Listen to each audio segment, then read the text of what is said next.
Radio C4 presenta Libre al Fin con Karina Guidi.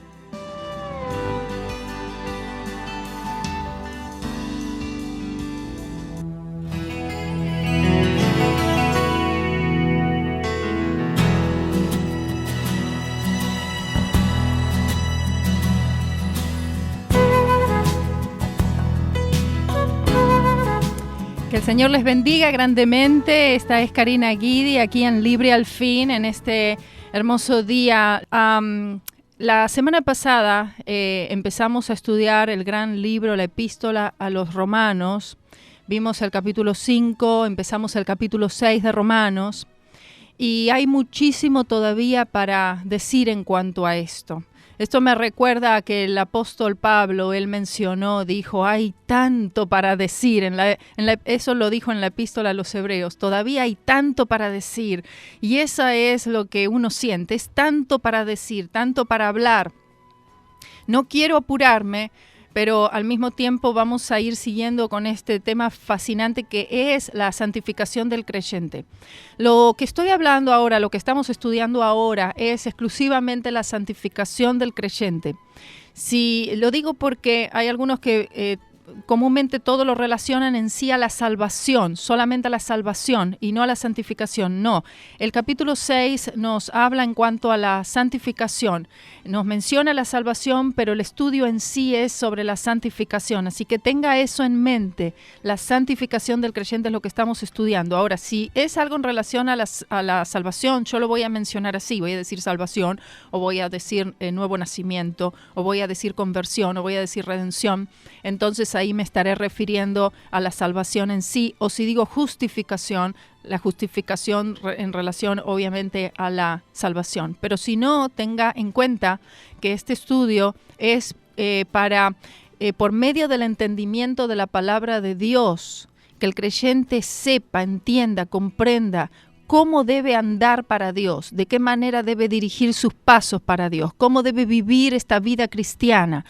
Ahora somos salvos, nacidos de nuevo, cómo vivimos esta vida para Dios. De qué manera nosotros abordamos la palabra de Dios, de qué habla la palabra de Dios. Muchos creyentes ni siquiera saben eso, no saben de qué se trata en sí la palabra de Dios y así todo, estos mismos dicen, no la leo porque yo ya sé todo lo que dice allí, cuando en realidad no saben nada de lo que dice allí. Estaba meditando en una cosa y es esto, y le voy a pedir al hermano Mauricio que me va a ayudar a leer, que lea Isaías, o que vaya buscando Isaías 28:13. Isaías 28:13. Yo pensaba, y el otro día, comúnmente cosas que uno piensa o se acuerda, o uno relaciona en cuanto a la vida de otros hermanos, hermanas en Cristo. Y la pregunta es, ¿por qué se tarda tanto? No sé si alguna vez se ha preguntado usted, ¿por qué se tarda tanto? ¿Por qué es tan largo el proceso que yo sé que el Señor tiene que hacer en mí? Por lo menos nos damos cuenta de eso, ¿verdad? Que el Señor tiene cosas que hacer en mí, que hay cambios que son necesarios, pero ¿por qué se tarda tanto? Y a veces uno puede llegar a desesperar si uno no conoce la verdad, no conoce el camino correcto que es por la cruz de Jesucristo. Entonces ese camino se hace aún mucho más largo y se hace pesado cuando no debería serlo.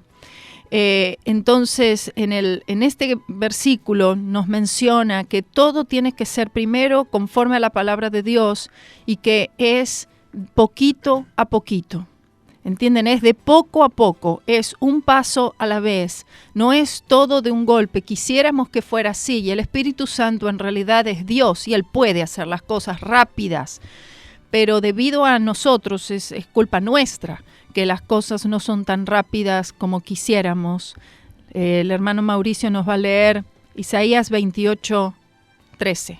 Buenos días, Karina, buenos días a los oyentes, y dice así Isaías capítulo 28, versículo 13.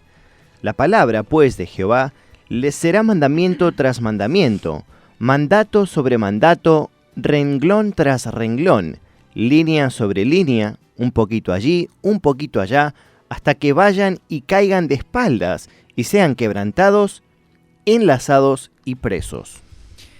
Ahora mira el versículo 10, unos versículos antes. Porque mandamiento tras mandamiento, mandato sobre mandato, renglón tras renglón, línea sobre línea, un poquito allí, otro poquito allá. Bueno, este versículo tal vez nunca lo oyeron, es muy probable muchos creyentes nunca lo hayan oído, pero es un pasaje tal vez un poco extraño de la palabra de Dios, pero ahí nos menciona que todo debe ser medido conforme a la palabra de Dios, un poquito allí, un poquito allá. Un poquito hoy de entendimiento en cuanto a la justificación, mañana un poquito más allá en relación a la santificación, pero todo de a poco es que vamos viendo este crecimiento del creyente. Pero así todo, aunque sea de a poco, aunque sea un poquito aquí y un poquito allá, mandamiento tras mandamiento, línea tras línea, renglón sobre renglón, uno va estudiando la palabra del Señor y básicamente esta misma pasaje se hace real, es una línea sobre otra línea, ¿verdad? Una doctrina sobre otra doctrina y un renglón sobre otro renglón, un mandamiento sobre otro mandamiento. Y todo digamos, rompecabezas bíblico empieza a tener sentido para la vida del creyente. ¿Cuándo empieza a tener sentido? Solamente cuando estamos enfocados en la verdad. Hasta que eso no sucede, es decir, que el creyente tiene una revelación del Señor Jesucristo y de su obra en la cruz del Calvario, por lo menos comenzar allí en ese camino, hasta ese momento es muy poco el crecimiento. Cuando el creyente entra en el conocimiento de la verdad, por lo menos módicamente el creyente comprende, entiende que todo está en Cristo y por el medio de lo que Él hizo en la cruz para que Él viva, que no está en sus fuerzas, etcétera, lo que hemos estado hablando. Entonces el creyente ya está allí en el camino correcto. Ha vuelto al camino de la fe, a la senda de la fe. Esa es la senda antigua, allí, al camino de la fe. Y allí va a notar que el crecimiento es rápido. Es mucho más rápido que tal vez 15, 20 o 10 años de vivir para Dios o de experimentar la vida cristiana. Comienza el crecimiento rápido. ¿Y por qué empieza a haber un crecimiento como más rápido, más acelerado? Y el creyente se entusiasma con esto. Y esto es debido a esto. Debido a que, como dije, la fe está puesta en el lugar correcto, siendo que sea así, que es en Jesucristo, y lo que Él ha hecho en la cruz del Calvario. Entonces el Espíritu Santo tiene libre acción. El Espíritu Santo entonces se le está dando con qué trabajar. Y con lo único que el Espíritu Santo puede trabajar es a través de la fe del creyente. Entonces, si la fe puesta en el lugar correcto. Así, de esa forma, el Espíritu Santo comienza a hacer todo un trabajo allí, saca lo malo, pone lo bueno y santifica al creyente y fluye la gracia de Dios sobre la vida del creyente. Esto lo hace el Espíritu Santo. Nosotros tenemos que colaborar en ese aspecto. No es en otro aspecto que tenemos que colaborar, solamente es en ese. Es confiar, creer y estar solamente anclado en la cruz de Jesús y nada más. En el año 1990, yo tenía 18 años y el Señor a mí me dijo unas palabras muy claras que nunca me olvidé. No lo entendía, por lo menos no, y si entendía era muy poco. Y un día el Señor, el Espíritu de Dios me dijo palabras así, me dijo exactamente: nadie puede vivir para mí sin entender la cruz. Eso solo, quedó así y ahí quedó. Fue un día saliendo de la iglesia, yo no había oído nada en relación a la cruz, ninguna predicación, no, nada en relación a esto, pero sí el Espíritu Santo de Dios, digamos que presionó esta frase: nadie puede vivir para mí sin entender la cruz. Y yo lo creí enseguida, inclusive me lo repetí a mí misma, se lo decía a otros, pero hasta ahí nada más, porque no les explicaba nada sobre eso, porque ni yo misma lo entendía.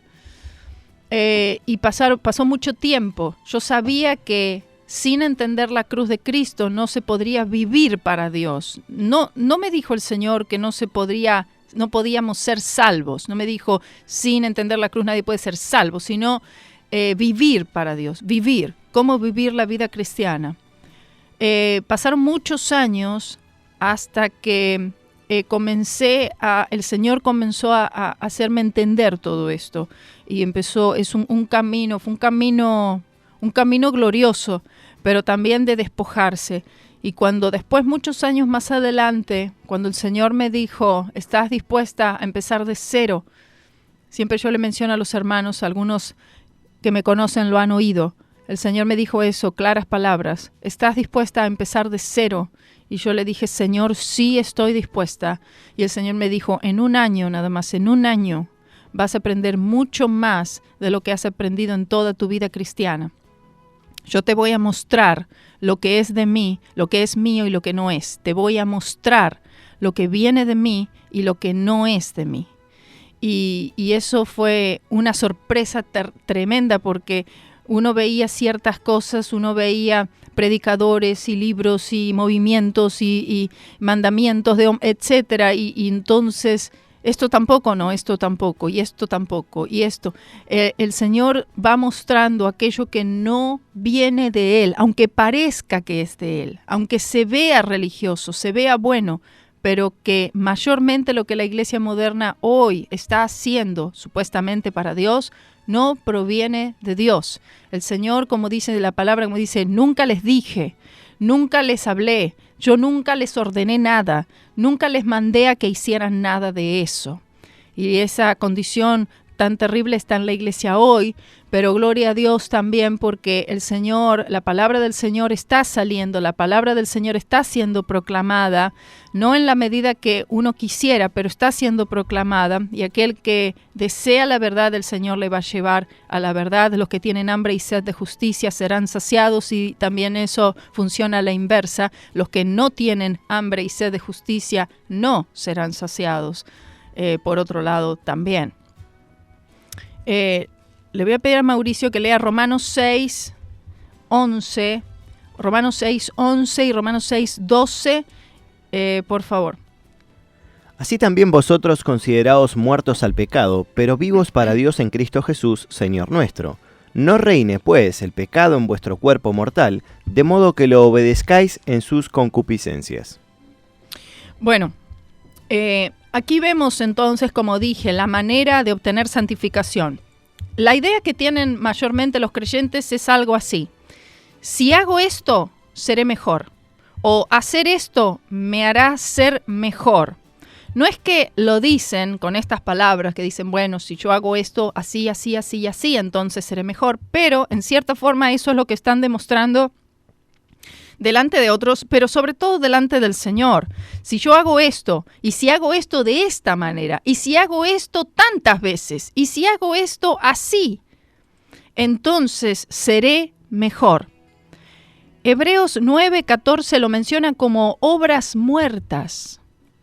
Cuando empecemos ese estudio, si el Señor permite, que aunque es un estudio muy, muy gráfico, pero de todas maneras yo pienso que se puede hablar de cierta manera que ustedes lo puedan ver, inclusive que ustedes lo puedan entender de todas maneras. Si estudiamos el tabernáculo y estudiamos las 5 ofrendas levíticas, pienso que no va a haber ningún problema, aunque son estudios muy gráficos, pero estoy segura que lo van a poder recibir igual.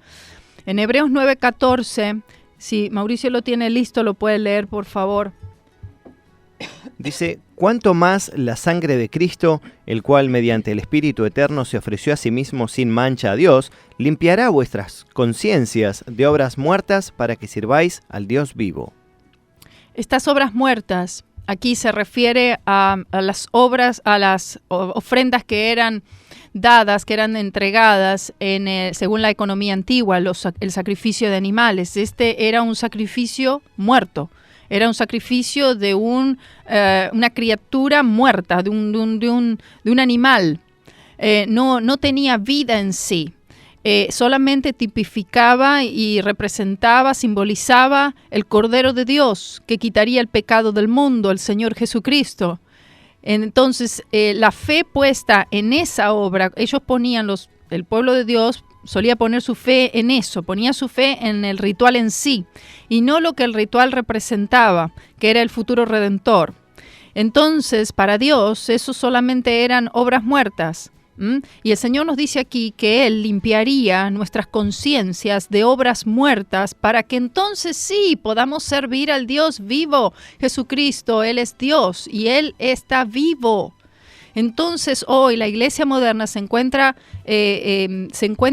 haciendo obras muertas, presentando delante de Dios obras muertas, lo cual significa que consecuentemente no está sirviendo al Dios vivo.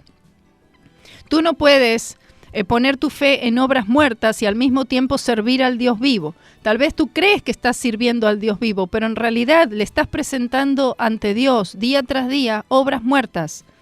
No había vida en ese animal, era lo que ese animal tipificaba, lo que ese animal representaba, pero en sí no podía otorgar vida.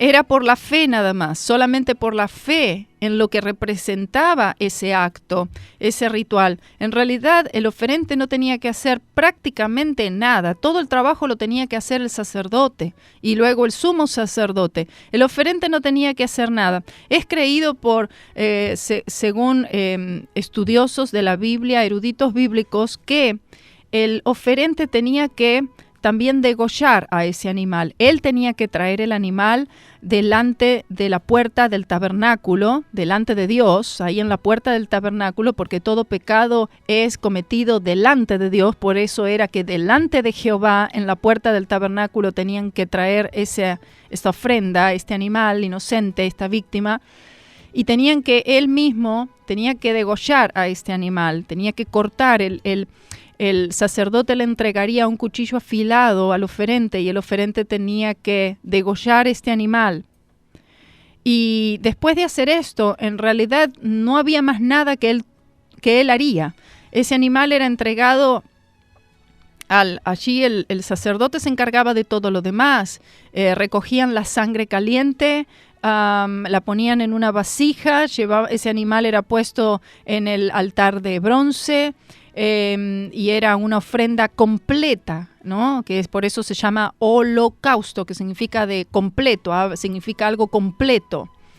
Una ofrenda completa, así como Cristo se entregó completamente a nosotros le entregamos esta ofrenda completa. Hoy esta ofrenda es Jesucristo y nosotros presentamos ante Dios esta ofrenda que significa por la fe en la ofrenda en sí, que es Jesucristo mismo el Señor, entregándose a sí mismo para pagar el pecado del mundo. Entonces es importante destacar que estas verdades, todas estas verdades que nosotros estamos hablando, son reveladas a la vida del creyente por el Espíritu Santo. Como el otro día hablaba con una hermanita y estaba hablando de algunas cosas similares a estas, y entonces uno ve, los ojos empiezan a abrir de ese creyente. Se puede ver la fe allí, que el Espíritu Santo está mostrándole esta verdad que antes no entendía. Palabras simples, pero el Espíritu Santo tiene que revelar. No podemos predicar de cosas que no ha sido una revelación para mí, que no es real en mi vida, ¿no? ¿De qué me sirve a mí ponerme a hablar de cosas que no es real? En mi vida no es real. Pero cuando algo te es real a tu vida, que el Espíritu Santo te lo reveló, tú vas a estar hablando de eso, porque tú lo entendiste, porque ahora es real, es parte de tu vida. Esa verdad no te la quita absolutamente nadie, al menos que dejes de creerla. Pero nadie te quita esa verdad, y eso es lo que tú le vas a proclamar a otros. Es por la fe, es lo que Cristo hizo en la cruz. Ahora, lo que es importante para todo creyente, y yo enfatizo en esto siempre, es el bautismo con el Espíritu Santo. Cuando el creyente ha sido bautizado con el Espíritu Santo, las verdades de la palabra de Dios se expanden.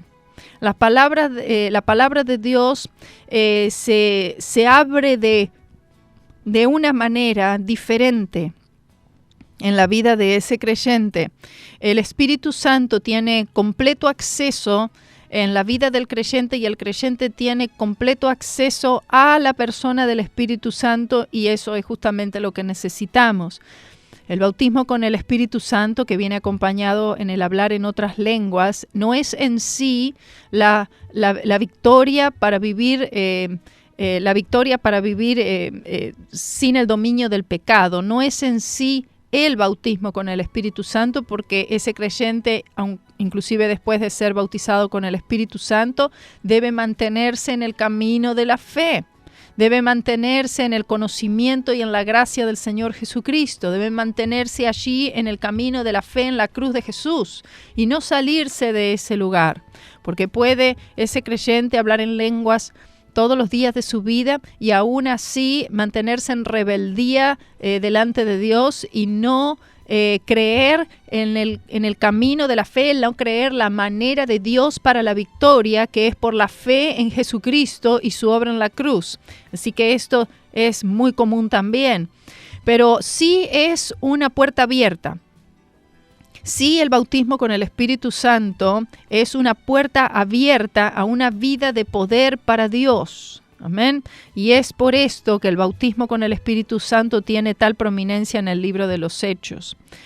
Todo lo que Jesús ha hecho se hace real por el Espíritu Santo. Todo lo que está en la Biblia, me refiero, todo lo que está escrito se hace real en mi vida por la obra y la persona del Espíritu Santo que lo revela a mi vida. Esto es algo que sucede todos los días, o por lo menos debería ser todos los días, sino casi todos los días en la vida del creyente cuando pasa tiempo en la palabra de Dios, oye la palabra de Dios, allí el Espíritu Santo continúa revelando nuevas cosas. No una nueva revelación de algo no escrito, ¿no? Como muchos tienen revelaciones extrabíblicas. No estoy hablando de revelaciones extrabíblicas, estoy hablando de lo que ya está escrito, porque la Biblia ya es un hecho, ya no hay nada más que agregarle. No hace falta ninguna revelación que ningún hombre pueda tener para añadir, no necesita nada que sea añadido. Estoy hablando de una revelación de lo que ya está escrito, de lo que ya está allí. No necesitamos nada más. Perdón. Pero vamos a Romanos 6:12. Le voy a pedir al hermano Mauricio que lea Romanos 6:12 y entonces empezamos a desarrollar este versículo en particular. No reine pues el pecado en vuestro cuerpo mortal, de modo que lo obedezcáis en sus concupiscencias. Este versículo presenta a la naturaleza pecaminosa como un principio de maldad que mora en el cuerpo mortal del creyente, pero que no debe reinar allí. Esta palabra reinar es la palabra en el griego basileuo, que significa ejercer un poder de reinado, como un monarca que está allí establecido, que está plantado en el corazón del creyente y que quiere reinar. Esto significa que aunque la naturaleza pecaminosa está allí, porque está allí, no debe permanecer más bien debe permanecer, pero como un monarca destronado. ¿Y quién toma su lugar allí, en ese reinado? El Espíritu Santo de Dios. Consecuentemente, es la responsabilidad del creyente mantener la naturaleza pecaminosa sin que se suba en el trono de su corazón. Que no se suba la naturaleza pecaminosa al trono, ya que este es el lugar que solamente debe ocupar el Señor Jesucristo por la persona del Espíritu Santo. Ahora, todo esto suena muy bien y decimos, sí, claro, por supuesto. Ahora, el creyente no tiene que obedecer. Es decir, el creyente no tiene que obedecer los deseos de la naturaleza mala, sino mantenerse obedeciendo a la fe, es decir, a la fe de Jesucristo, a la fe en lo que Él hizo en la cruz del Calvario, donde el precio fue pagado por el pecado. De esta manera el Espíritu Santo es quien se va a mantener gobernando en la vida del creyente. Ahora, de hecho, Satanás puede, digámosle, tal vez haya una mejor palabra que esta, pero enganchar o conectar al creyente a través de su cuerpo físico. Satanás tiene ese derecho legal, como dije muchas veces, tiene ese derecho legal sobre la vida del creyente por el pecado. Ese es la conexión que tiene Satanás, por el pecado. Entonces, mientras que el pecado definitivamente origina en el corazón, no puede dar fruto hasta que se involucre el cuerpo físico de alguna manera. Es decir, el pecado nace en el corazón, cualquiera sea el pecado. Vamos a decir lujuria. Entonces, el pecado comienza allí en el corazón, pero no puede dar fruto, no puede hacerse una realidad, no puede ser ejecutado si no es por medio de que estén involucrados los miembros del cuerpo físico. Entonces, ahora, el creyente se da cuenta que es el cuerpo físico el que constantemente le está dando problemas en cuanto a las pasiones impuras, etc.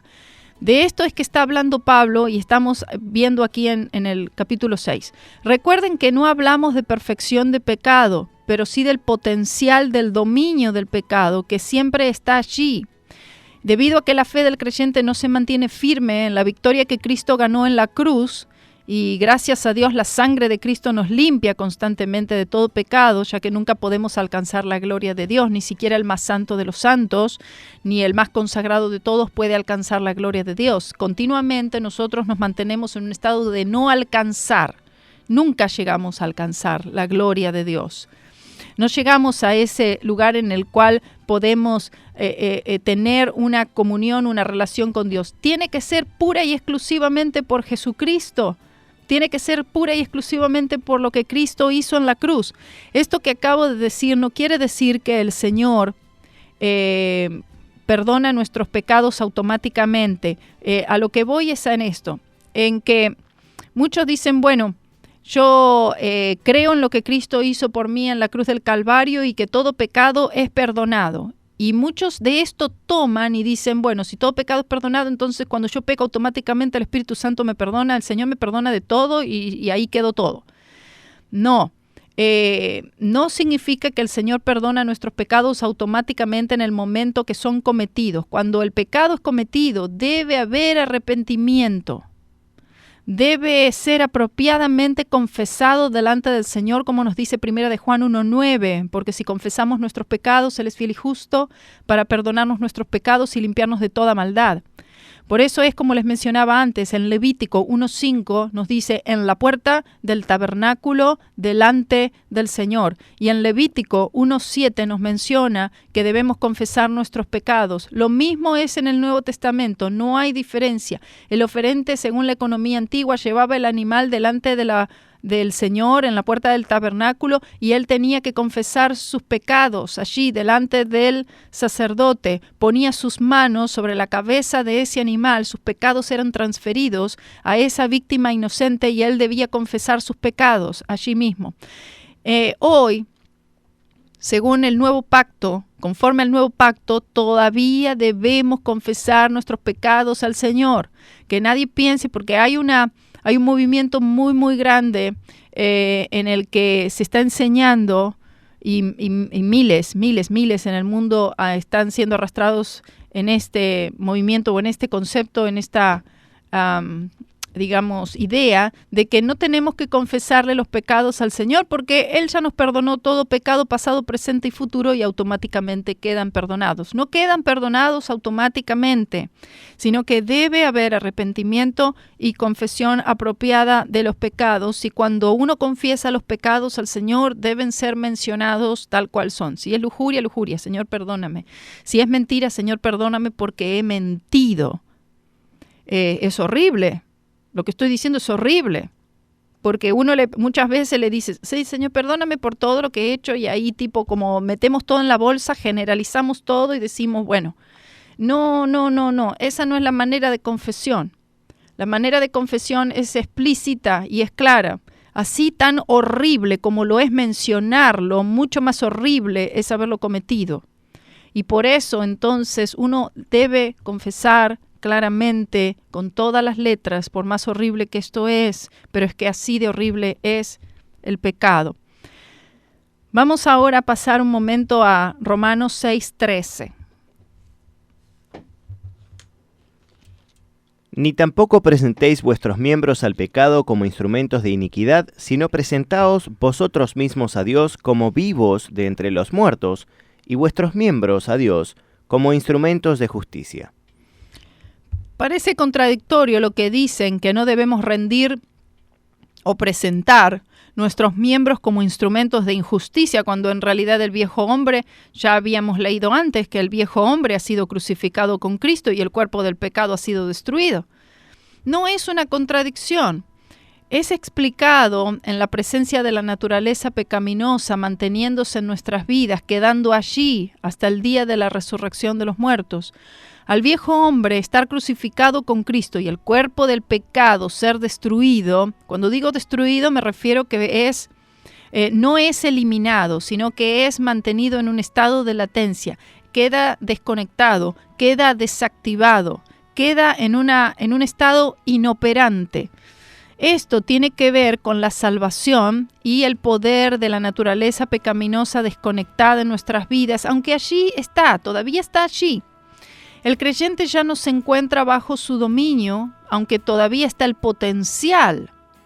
El potencial de que la naturaleza pecaminosa tome otra vez ese lugar de reinado está allí. Y es la responsabilidad del creyente mantenerla en un estado de sujeción, en un estado inoperante.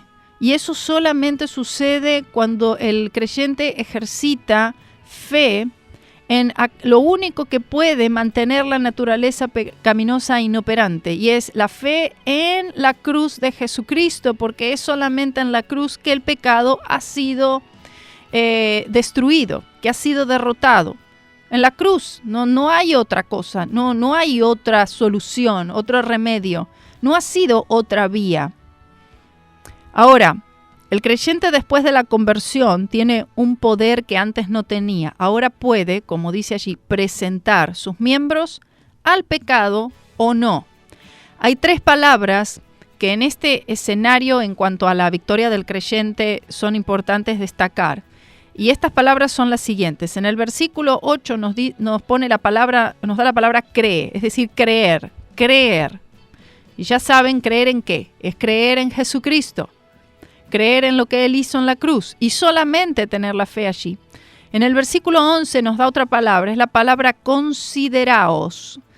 Eso ya lo habíamos estudiado en la semana pasada. Considerarse, tomarse en cuenta, verse a uno mismo, pensar en uno mismo como muertos al pecado y vivos para Dios. Y en este versículo 13 tenemos otra palabra que es presentaos. Creer, considerarse muertos al pecado y presentarse ahora vivos para Dios. Esto expresa las 3 energías, digamos, de la mente del creyente que aseguran y hacen real una vida de santificación bíblica. Lo que estamos enseñando es la santificación bíblica. Amén. Y espero que usted pueda notar y ver una diferencia. La santificación de la iglesia moderna es por obras. Es un evangelio social, hagamos buenas obras, pasémosle botellas de agua a la gente. Hay iglesias, inclusive aquí, que salían a entregar botellas en los días de calor, aquí que hace mucho calor en verano, salen y les regalan botellas de agua fría a los carros que van pasando en la ruta, y en los semáforos, en los cortes, allí pasan y les entregan botellas de agua. Y esa es la obra, ¿entienden? Por más que tú le regales agua al mundo entero, eso no te dará absolutamente nada para con Dios. Es como leíamos en Hebreos 9:14, obras muertas. Obras muertas. Esto expresa, como dije, son las 3 energías de la mente del creyente, recién dije, la santificación bíblica. El creyente por la fe en la cruz de Jesús tiene el poder del Espíritu Santo para ya no presentar sus miembros o los miembros de su cuerpo a la disposición de la naturaleza pecaminosa para llevar a cabo todo tipo de acto de injusticia. En este versículo se lo menciona como instrumentos. Esta viene de la palabra griega hopla, con H, H-O-P-L-A, y se refiere a las armas de un soldado griego. Por eso nos menciona esta palabra instrumentos, armas. Las armas de un soldado griego no deben ser presentadas para la injusticia. Con esto el apóstol Pablo se refiere a los miembros del cuerpo del creyente, como dije anteriormente, y lo repito por si alguien no tuvo la oportunidad de oír. ¿Qué significa los miembros del cuerpo del creyente? Se refiere justamente a eso, los miembros del cuerpo, las manos, los ojos, oídos, lengua, manos, pies, órganos sexuales, etc. El creyente, contando el hecho que ha sido desconectado o absuelto, otra palabra, absuelto de la naturaleza pecaminosa, hace dos cosas. Se niega o rechaza que ésta reine como un rey en su vida y deja que sus miembros sean usados como instrumentos de injusticia. A mi mente viene otra cosa ahora. Muchas veces se dice, bueno, si tú pecaste es porque tú querías. Lo único que tú tienes que hacer es decir no.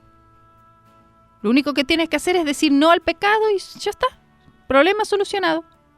Bueno, entonces ahora le pregunto a cualquiera que esté oyendo que sea un creyente verdadero. Un creyente verdadero que ama al Señor, nacido de nuevo, ama al Señor profundamente. Y mi pregunta es, cuando tú pecas, ¿tú querías pecar? Si tu respuesta es, bueno, sí, no me importa, entonces tú tienes que nacer de nuevo. Pero la respuesta del verdadero creyente será, por supuesto que no, por supuesto que no. No quería.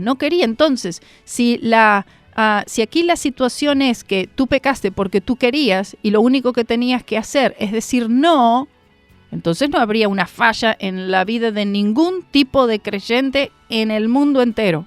No habría. Sin embargo, sabemos que no es así. Entonces, así el creyente se presenta para hacer la voluntad de Dios. Te presentas para hacer la voluntad de Dios. Y todo esto puede suceder solo en Cristo, es decir, en Cristo. Me refiero a una fe constante en Cristo, provisto por lo que Él ha hecho en la cruz del Calvario. Amén. Una pregunta importante es esta en relación a lo que dije recién. Y la pregunta es esta. ¿Es posible que Satanás fuerce tu voluntad? O más bien, ¿es posible que Satanás fuerce la voluntad de un creyente? Repito la pregunta. ¿Es posible que Satanás fuerce la voluntad de un creyente? Bueno, esto lo vamos a desarrollar aún mucho más en el capítulo 7 de Romanos, pero vamos a ver esto más a fondo cuando lleguemos allí. Pero así todo vamos a ver esta situación, aunque sea brevemente. La respuesta es sí. Contrario a lo que la mayoría puede llegar a creer, contrario al movimiento Palabra de Fe que decretan y declaran y legislan y etcétera, y dicen no es así. La respuesta es sí.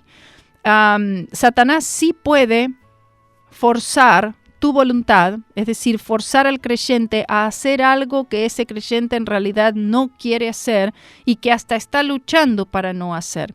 Esto sucederá si el creyente no sigue el camino o si el creyente no sigue la manera del Señor.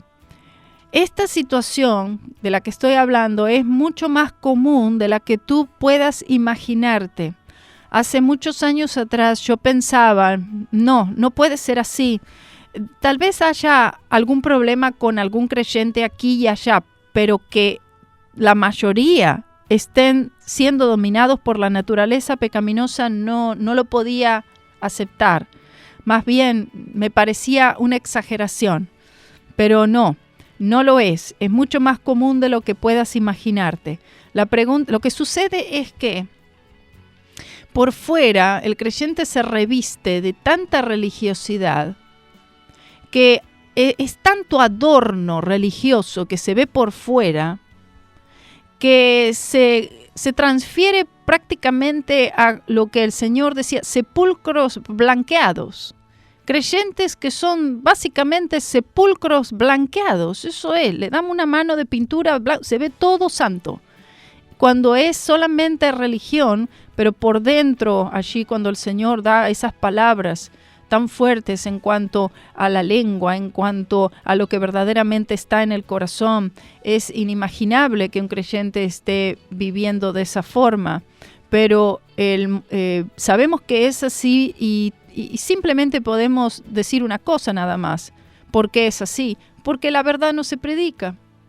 Si no se predica la manera de victoria, no se predica la sangre de Cristo, no se predica del pecado, de la obra redentora de Cristo en la cruz, pero no al pasar, sino hablar, explicar, enseñar esto, es obvio que el creyente no sabrá y no va a poder conocer el camino hacia la victoria. Ahora, la primera pregunta que hice, y vamos llevándolos allí a ustedes en cuanto a este, ¿no?, paso a paso. La pregunta es, ¿cómo es que Satanás puede hacer esto? ¿Cómo es que Satanás puede forzar la voluntad de un creyente? Y vamos a dejarlos con esta pregunta. Y repito la pregunta antes de irnos a la pausa. ¿Cómo es que Satanás puede forzar la voluntad de un creyente? Y nos encontramos solo en unos minutos.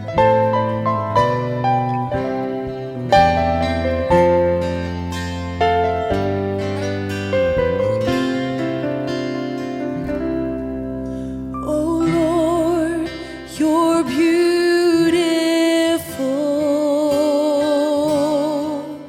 Your face is all I see.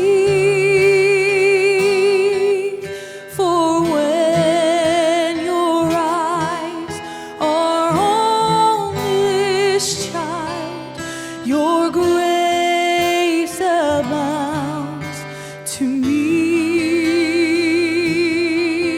Your grace abounds to me. Oh Lord, you're beautiful.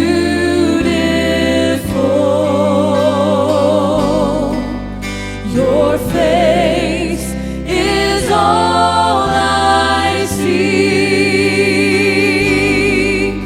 For when your eyes are on this child, your grace abounds to me.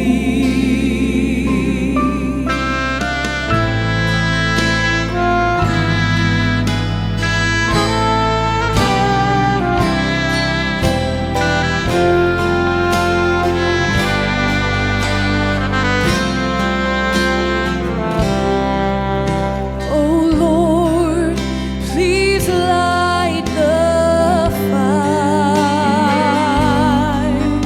that once burned bright and clear. Replace the lamp of my first love that burns with holy fear.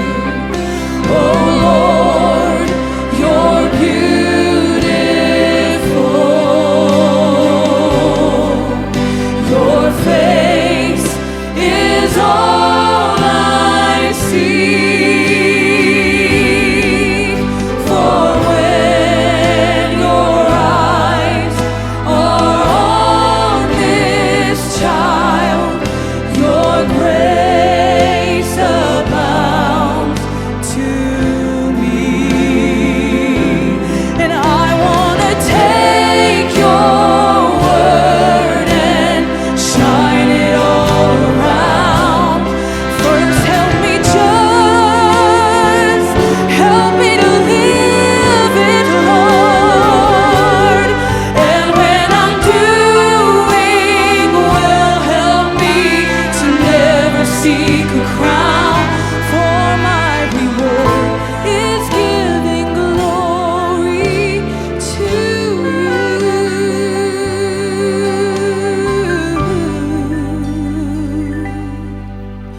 Oh Lord, you're beautiful.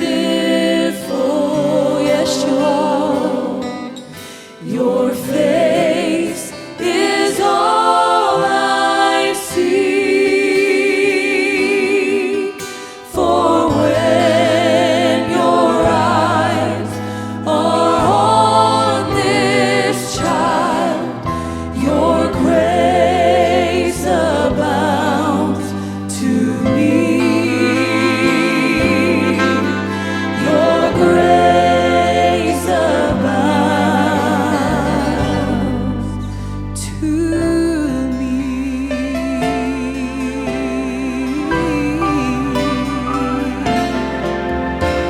Hallelujah. Seguimos aquí en Libre al Fin. Solo espero que hayan oído toda la primer parte. Si no es así, lo cual a veces sucede, Y pensaba, digo, me parece que si son hispanos los que están escuchando, los hispanos llegan tarde, hasta para la radio llegan tarde. Pero si usted llegó tarde al programa de hoy, de Libre al Fin, lo puede oír nuevamente. ¿A qué hora es, Mauricio, que lo pueden oír? A las 8 de la noche, a tiempo del este de los Estados Unidos. A las 8, entonces. Trate de llegar a tiempo a las 8 si no se lo perdió ahora. Porque vamos llevando una secuencia aquí, vamos haciendo un estudio sistemático de la palabra de Dios. Entonces vamos, pero así todo como es mi costumbre de ser bastante repetitiva, y es necesario serlo, pero quiero decir algo en cuanto a la repetición. Hay algunos que dicen, no, lo que pasa es que es muy aburrido. Sí, me dicen eso, es muy aburrido porque es todo lo mismo y es todo la cruz y todo lo mismo y es muy aburrido. Quiero decirte, para el que piensa que es aburrido, no, la aburrida no soy yo, lo aburrido eres tú. La cruz no es aburrida, la sangre de Cristo no es aburrida. Nosotros seremos aburridos, pero no es el Señor y no es la palabra de Dios. Esta palabra es una palabra para los espirituales. Esta palabra es para aquellos que tienen un ojo espiritual, un corazón espiritual, un oído espiritual. Y si tú no encuentras nada de lo que se está diciendo aquí en mi Radio C4, tú no encuentras nada interesante, tú no encuentras nada que te haga decir gloria a Dios, aleluya, si no hay ninguna respuesta de tu lado hacia Dios, entonces la verdad es que es porque el Espíritu Santo no está fluyendo en ti. Y tú necesitas nacer de nuevo. Tú necesitas decirle al Señor, Señor mío, perdóname de mis pecados. Me humillo delante de ti. Ese ya es el problema del hombre para empezar. Es el orgullo, no querer rendirse a Dios. Ríndete delante del Señor y ríndete delante de la cruz de Cristo, porque no hay otro camino para tu salvación ni para la victoria en tu vida. Volviendo a esta pregunta, la pregunta que dejé en el segmento anterior allí, y es, ¿cómo es que Satanás puede forzar la voluntad de un creyente? La pregunta inicial fue, ¿puede Satanás forzar la voluntad de un creyente? La respuesta es sí. ¿Cómo es que Satanás puede lograr esto? ¿Cómo es que él puede hacer esto? Si el creyente se sale del camino prescrito de Dios para la victoria, que de hecho la mayoría lo hace, la mayoría hace esto, se sale de ese lugar. Entonces el creyente es dejado con nada más que su propia fuerza de voluntad para vencer a Satanás. Y la propia fuerza de voluntad es totalmente insuficiente y es inadecuada. Repito esto en otras palabras. Si tú te sales del camino de Dios, de la manera de Dios, que es la fe en Jesús y su obra en la cruz solamente allí, y esta es tu victoria solamente. La mayoría de la gente hace esto. Entonces tú quedas solo, tú te quedas expuesto. Mírate a ti mismo como solo, expuesto, sin ningún tipo de ayuda. La única ayuda con la que tú te vas a encontrar es tu propia fuerza de voluntad. Es decir, el Espíritu Santo no te estará ayudando. Y tu propia fuerza de voluntad no es suficiente. Es inadecuada para lograr, para alcanzar lo que solamente Dios puede alcanzar en mi vida. La verdad es que mientras que el no salvo pueda tal vez odiar los resultados del pecado, lo cual es así, ¿no? El pecador ama el pecado, ama su vida de pecado, ama su pecado. Hace un tiempo atrás había venido aquí un joven, no muy joven, pero joven igual, y entonces yo le empiezo a hablar del Evangelio del Señor, si quería recibir a Cristo. Y él decía, no, porque hay muchas cosas que a mí me gustan, no quiero dejar. No en estas palabras, pero eso es lo que él dijo. No quería él dejar su vida de pecado porque eso era lo que le gustaba. La verdad es que tal vez el no salvo pueda odiar los resultados del pecado. Se drogó, pasó droga, lo que fuera que haya sido el pecado, entonces eso dio como resultado todo tipo de cosas. Entonces, no odia en sí el pecado, sino los resultados del pecado. De hecho, ama el pecado, lo cual es la razón por la que no quieren recibir a Jesús como Salvador. Prefieren la oscuridad antes que la luz, porque sus obras son malas, como dice Juan 3, 15 al 20 más o menos, donde dice que no quieren salir de sus obras malas para que el Señor Jesucristo les salve. Por esto el apóstol Pablo nos dice que la propia fuerza de voluntad es incapaz para derrotar a Satanás, para derrotar el mundo y el pecado. También nos dijo en su epístola a los Gálatas, que habíamos estudiado anteriormente, cómo vivir una vida vencedora. Después dijo él, no desecho la gracia de Dios. Lo que nos está queriendo decir es que es posible hacer esto. Es posible que el creyente deseche la gracia de Dios o frustre la gracia de Dios. Y nosotros frustramos la gracia de Dios y la desechamos continuamente cuando buscamos nuestra victoria por otro medio. La idea es que si no seguimos el orden prescrito de Dios para la victoria, definitivamente vamos a terminar desechando o frustrando la gracia de Dios. La gracia de Dios significa la bondad de Dios. Y esto significa que la gracia de Dios no puede funcionar en nosotros, trayéndonos la santidad requerida y al mismo tiempo tratando de lograrlo nosotros con nuestras propias fuerzas. Nuestros esfuerzos personales en una dirección errónea automáticamente cancelan la gracia de Dios. Cancelan la gracia de Dios. Y esto hace que Satanás es invitado o invita a Satanás para hacer su obra, imposibilitando al creyente a obedecer. ¿Está entendiendo la pregunta que hice inicialmente? Esto va a esta pregunta: ¿cómo puede Satanás forzar a un creyente, verdad, al pecado? El creyente solo puede hacer lo correcto solo por la gracia de Dios. Si es que hay algo correcto que yo pueda hacer, es por la gracia de Dios, nada más. No es por mi propio ingenio, no es por mi habilidad, no es por mi inteligencia, no es por mi educación. Es solamente por la gracia de Dios, habilitando al creyente a hacer aquello que es correcto, aquello que le agrada a Dios. Y si el creyente no cuenta con la gracia de Dios, porque el creyente la ha desechado, la ha frustrado, no hay otra cosa más que fracaso. El resultado es fracaso y es derrota. Ahora, la próxima pregunta, aunque ya la he contestado, ¿cuál es la manera de Dios para la victoria? ¿Cuál es? La respuesta a esta pregunta obviamente se encuentra en Romanos capítulo 7. Ahora, esto lo vamos a ver más adelante, lo que nos enseña lo inútil que es la carne para obtener esto. El problema es la autovoluntad que se traduce en la carne.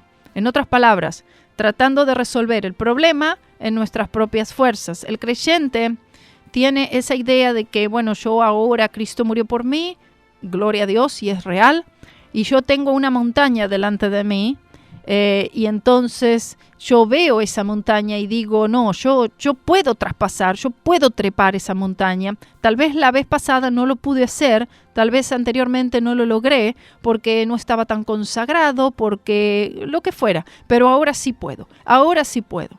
Y en realidad se da cuenta que no puede. Trata de resolver el problema en sus propias fuerzas. Lo que hace de esto que sea sutil es que todo el tiempo el creyente está pensando que sus esfuerzos en la carne son el Espíritu Santo, cuando no es así. Especialmente considerando cuán religiosos son los esfuerzos personales, fácilmente somos engañados por ellos. Muy fácilmente el creyente es engañado por sus obras. Cuando veamos el capítulo 7, sobre todo entremos al 9, 10, ahí entonces usted va a entender todavía más en relación a los esfuerzos personales, en relación a los esfuerzos religiosos que debieron traer vida y terminan trayendo muerte. La simple verdad es que si seguimos la manera de Dios, pagada por Jesucristo y dada gratuitamente a todos los creyentes, esta manera no puede fallar. Si seguimos cualquier otro método, no habrá otra cosa sino derrota. ¿Cómo usted puede saber si en su vida hay derrota espiritual, fracaso espiritual? Lamentablemente tengo que decirle que Satanás está forzando su voluntad. Es horrible, es choqueante, pero Satanás está forzando tu voluntad para que hagas aquello que no debes. En vez de estar presentando tus miembros para la justicia, tú estás presentando tus miembros para la injusticia. Y eso es simplemente una situación de fe. Esto no es tan fácil aceptarlo, aquel que no lo ha oído, aquel que no dice, bueno, pero ¿cómo de fe? ¿Cómo que solamente es de fe? Pero yo tengo que hacer algo, yo tengo que luchar. Yo tengo que derrotar al enemigo, porque ahora yo soy más que vencedor. Sí, es cierto, más que vencedor en aquel. Más que vencedor en aquel que me amó, gloria a Dios. No más que vencedor en tus obras, sino más que vencedor en la obra de Cristo.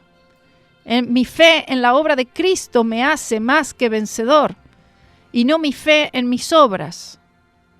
Uno debe considerar que si este problema es tan severo, y es severo, me refiero al pecado, tan severo fue que resultó en Jesús, teniendo que morir en el Calvario, en nuestro lugar, Él resucitó de los muertos como el resultado de haber expiado por todo pecado. Entonces, debemos darnos cuenta que no hay otra manera para resolver el dilema del hombre, que es el pecado, porque requirió que Dios mismo muriera.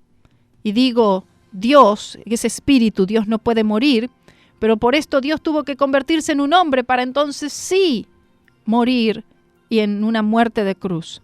No puede haber victoria continua en nuestras vidas sino solo por lo que Cristo hizo en la cruz. El inconveniente es cuando los creyentes piensan que están andando en el espíritu, cuando en realidad están andando en la carne. Esto, el Señor me hizo notar esto hace unos cuantos años atrás. Y en ese momento yo me paralicé, porque dije, tal vez cosas que estoy haciendo, no hice más nada, porque digo, no quiero hacer algo en la carne, porque toda obra en la carne será quemada. Representa la madera, el heno, la hojarasca. No habrá retribución por eso, no habrá victoria por eso, no habrá galardón por eso. Y entonces empecé a buscar al Señor en cuanto a que, Señor, no quiero hacer algo que no sea tu voluntad. No quiero hacer algo que sea un esfuerzo en la carne y no del Espíritu Santo. Y el creyente moderno hoy está viviendo, andando en la carne, haciendo cosas en la carne, todo tipo de cosas, lo que sea, y piensa que es el Espíritu Santo. Pero usted puede saber si es el Espíritu Santo o no esas obras por el fruto que dé.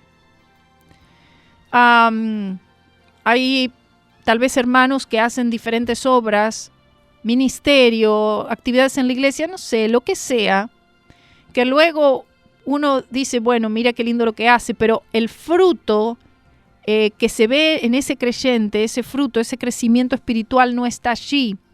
No hay amor, no hay gozo. Se hacen las cosas pero a regañadientes. A veces se hace algo y luego llega a la casa y ya se está peleando con todo el mundo en la casa. No hay esa paz, ese gozo al hacer lo que sea que se esté haciendo. El Espíritu Santo no está energizando nada de lo que se está haciendo. Cuando es del Espíritu Santo, es algo que es inexplicable. Realmente nada, no tiene otra explicación para mí más que decir, no, si solamente lo tuvo que haber hecho el Espíritu Santo, porque yo sí que no hice nada. Nada, solamente es una obra, uno solamente es un conducto. Eso es lo que uno siente, un conducto nada más, un instrumento nada más. Y uno ve que Dios es el que está haciendo las cosas. Si alguien fue salvo, no fue por mí. Si alguien recibió el bautismo con el Espíritu Santo, no fue. Si alguien recibió una sanidad, tampoco. Un conducto donde fluye la gracia de Dios donde fluye la obra del Espíritu Santo de Dios. Y no es uno. Cuando es la persona tiene una carga pesada sobre sus hombros. Esa persona es la que tiene que sanar, la que tiene que salvar, la que tiene que bautizar, la que tiene que hacer todo. ¿Qué podemos hacer nosotros? Entonces empieza a recurrir a métodos. Tiene que recurrir a ciertos métodos carnales para poder atraer a hombres carnales. Mensajes carnales para poder alcanzar a hombres carnales. Y llenamos la gente de cabras, porque ovejas no son. La mayoría de los creyentes no saben que Jesús pagó un precio en la cruz. No saben que Él pagó un precio en la cruz. Y si lo saben, no lo entienden. Él pagó la deuda por el pecado. Y además, 2 cosas el Señor Jesucristo hizo. Como se le menciona, la doble cura. Él pagó la deuda por el pecado y además Él quebrantó el poder del pecado sobre nosotros. Lo cual se refiere la segunda parte a la vida cristiana. Al no conocer verdaderamente lo que significa esto, los creyentes se convierten en el blanco de Satanás, se encuentran a la merced de Satanás. Pero ahora, al haber venido a Cristo con el poder de la naturaleza pecaminosa quedando inoperante, inactiva, absuelta, y con la naturaleza divina siendo impartida en la vida del creyente, está ahora vivo, ese creyente está vivo, es decir, que está vivo en lo que respecta a Dios y ahora puede hacer lo que antes no, presentarse a Dios. Presentarse a Dios. Todos los días debemos presentarnos a Dios, considerarnos a nosotros mismos como muertos al pecado y presentarnos a Dios como un instrumento para la justicia. Otro punto es, ¿cómo puedo yo tener este poder? Y yo quiero tener este poder ya ahora. ¿Puedo yo tener este poder ahora? La respuesta es sí. El poder está disponible ahora. Este poder está disponible ahora en la vida del creyente, pero solo como este creyente entienda y sepa lo que Jesús ha hecho por él al quebrantar el dominio del pecado y que ahora puede presentarse, es decir, presentar sus miembros a Dios como debe y nada puede Satanás hacer al respecto. Nosotros somos los que tenemos que mantener esta victoria. ¿Cómo? ¿Por obras? No, por la fe. Con esto me refiero a que por la fe mantenida en la cruz de Jesús, donde fue ganada mi victoria sobre el poder del pecado, etc., puedo presentar mis miembros a Dios como instrumentos de justicia y no para injusticia. Esto es porque, obviamente, es en nuestro cuerpo físico que donde Satanás nos trae estos problemas. Nosotros nos damos cuenta que si hemos cometido algún pecado ha sido por el medio de este cuerpo físico, los ojos, la lengua, el oído, la mente, las manos, órganos sexuales, los pies. Siempre le decía a los jóvenes hace unas semanas atrás, y se reían ellos, pero es cierto, una manera tal vez un poco cómica de decirlo, el mejor lugar donde tener, le digo a los jóvenes, ¿no? El mejor lugar donde tener al Espíritu Santo, en las piernas para correr, para correr del pecado, para huir del pecado. Y entonces podemos nosotros presentar nuestros miembros a Dios como instrumentos de justicia y no para la injusticia. Esto es porque obviamente es en nuestro cuerpo físico, como dije, donde Satanás nos trae estos problemas.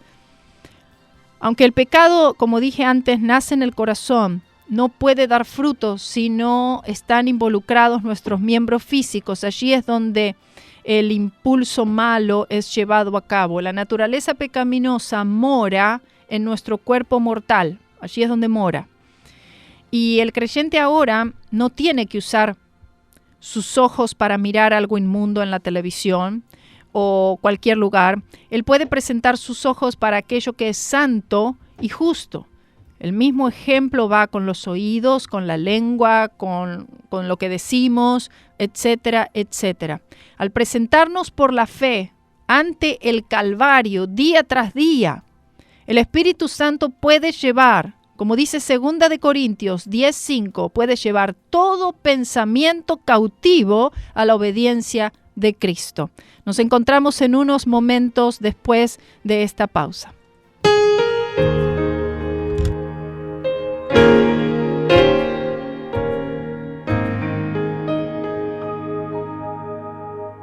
There's a line that's been drawn through the ages. On that line stands the old rugged cross. Oh yes. On that cross, a battle it's raging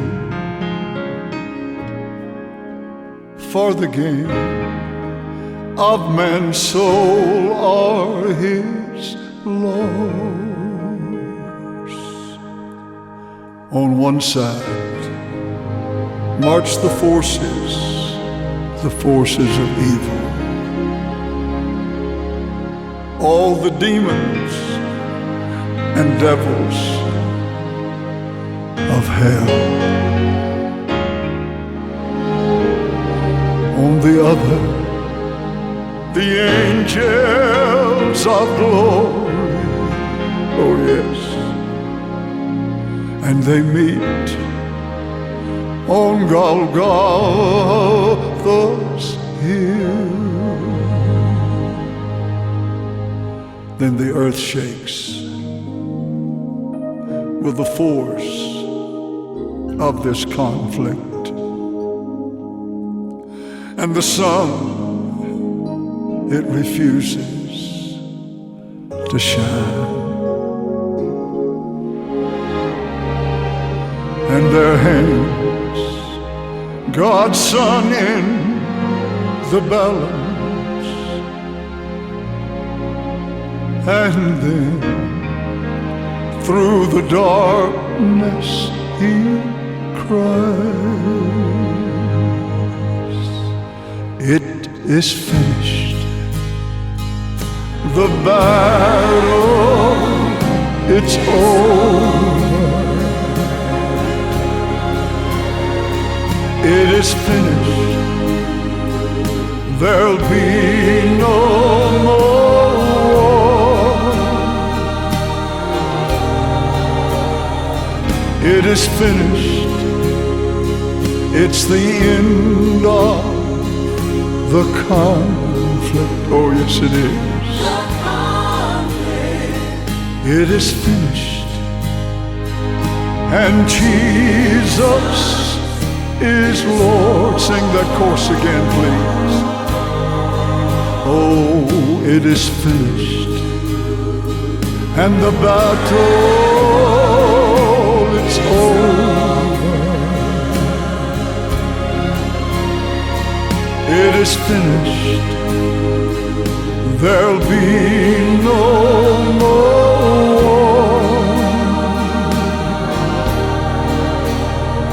It is finished. It's the end of the conflict.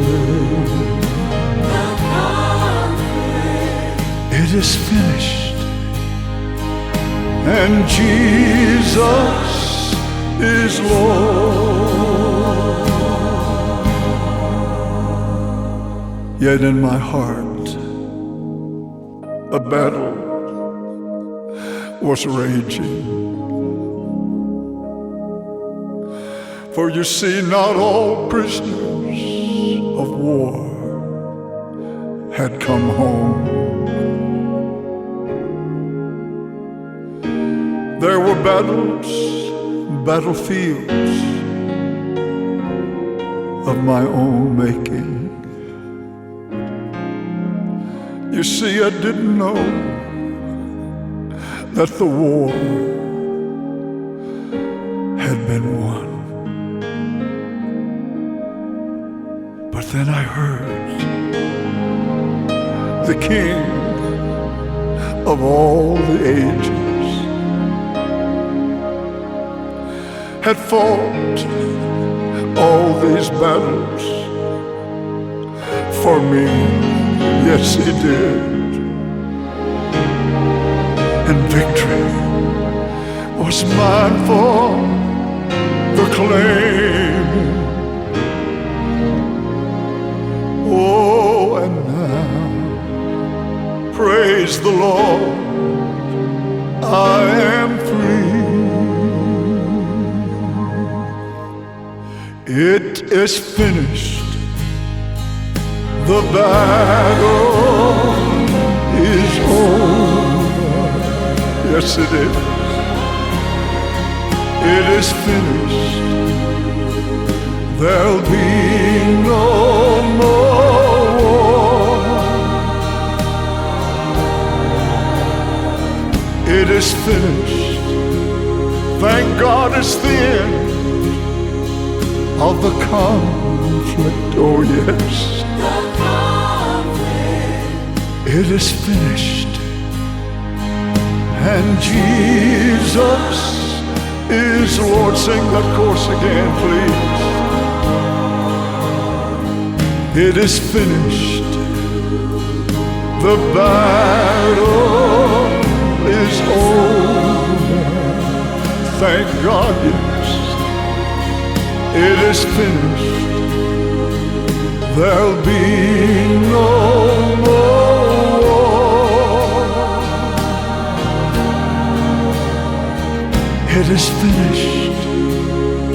It's the end of the conflict. Oh, yes, Lord, yes. It is finished. And Jesus is Lord. It is finished. And Jesus is Lord. It is finished. And Jesus, thank God, He is Lord. He is Lord. Queridos hermanos, seguimos aquí en Libre al Fin. En este segmento, el Señor trajo a mi mente algo que siento que el Espíritu Santo quiere que leamos y que vayamos a un pasaje de las Escrituras que raro que algún creyente no lo haya leído o no lo haya estudiado o escuchado, que es la famosa historia de David y de Goliat. Y quisiera que vayamos aquí para poder, por medio de este pasaje bíblico, por medio de esta ilustración, que podamos ver cuál es la posición del creyente frente a Satanás. Aquí tipificado por David, tipificando al creyente, y Satanás por Goliat. Sabemos que David es un tipo de Cristo, pero también aquí en este pasaje nos muestra a David como un tipo del creyente, y lo que el creyente enfrenta en su diario vivir. Y esto es lo que vamos a estar leyendo con la ayuda del Señor. El hermano Mauricio va a estar leyendo y yo te voy a indicar en qué parte parar para ir explicando algo. A partir del versículo 32, Primera de Samuel 17:32. Y dijo David a Saúl: no desmaye el corazón de ninguno a causa de él, tu siervo irá y peleará con este filisteo. Aquí sabemos que ya el Señor le había... Esto no fue la propia voluntad, en ningún momento fue la propia voluntad de David, que dijo, bueno, yo voy a pelear, yo voy a hacer, yo lo voy a lograr. En ningún momento que quede como que David, él en su propia voluntad, él dijo que él iba a hacer algo. El Señor le dijo, el Señor fue el que le indicó lo que él debía hacer. Por eso es que él hace esta declaración. No podemos hacer declaraciones en la carne, de cosas que pensamos que Dios nos dijo y Dios no nos dijo nada de hacer. Esta declaración son declaraciones hechas sobre la base del principio de la fe. Seguimos 33. Dijo Saúl a David: no podrás tú ir contra aquel filisteo para pelear con él, porque tú eres muchacho y él un hombre de guerra desde su juventud. Es decir, Acá nos quiere decir que en lo natural es imposible. En lo natural, un muchacho, un niño, aún 16, 17 años, con un hombre de más de 9 pies de altura, es imposible para lo que se tenía que él enfrentar. En lo natural, 34. David respondió a Saúl: tu siervo era pastor de las ovejas de su padre, y cuando venía un león o un oso y tomaba algún cordero de la manada, salía yo tras él, y lo hería y lo libraba de su boca, y si se levantaba contra mí, yo le echaba mano de la quijada, y lo hería y lo mataba. Todo esto era posible por la sencilla y simple razón que el Espíritu Santo de Dios estaba sobre la vida de David desde el momento que él fue ungido. Para esto ya David había recibido su primera unción y había sido ungido ya en 1 de Samuel 16:13. Él había sido ungido y el Señor era el que le había dado esta unción, lo cual es una capacidad de parte de Dios para hacer todo esto. 36. Fuese león, fuese oso, tu siervo lo mataba. Y este filisteo incircunciso será como uno de ellos, porque ha provocado al ejército del Dios viviente. Otra vez repito, aquí David no se estaba jactando. Tenemos que entender esto. Muchas veces el creyente se está jactando y no se está jactando en la fuerza de Dios. Es decir, como el apóstol Pablo decía, lejos esté de mí gloriarme, sino en la cruz del Señor Jesucristo. No puede haber jactancia alguna del creyente en sí mismo, sino que nuestra jactancia es en el Señor.